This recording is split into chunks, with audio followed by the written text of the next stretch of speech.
మీకు TMC cusecs అంటే ఏంటో తెలుసా? అయితే ఈ వీడియో ఖచ్చితంగా చూడండి. ఒక డ్యామ్ యొక్క నీళ్లు ఎన్ని ఉన్నాయి అని చెప్పడానికి టీఎంసీలో చెప్తామండి, అంటే స్టోరేజ్ కెపాసిటీ అండి.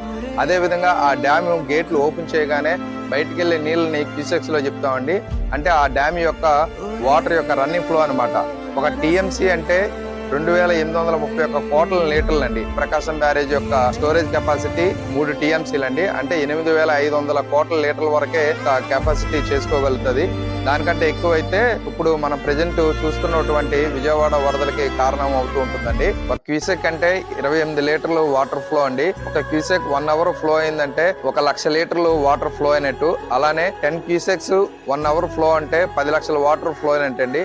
ఈ క్యూసెక్స్ ని ఇన్ఫ్లో అవుట్ఫ్లో గా కూడా చెప్తూ ఉంటారండి. ఒక డ్యామ్ లోకి లోపలికి వచ్చే వాటర్ ని ఇన్ఫ్లో గాను, బయటకు పోయే వాటర్ ని అవుట్ఫ్లో గా చెప్తూ ఉంటారండి. ఈ వీడియో మీకు వర్త్ అనిపిస్తే షేర్ చేయండి, లైక్ చేయండి, సబ్స్క్రైబ్ చేయండి. Thank you.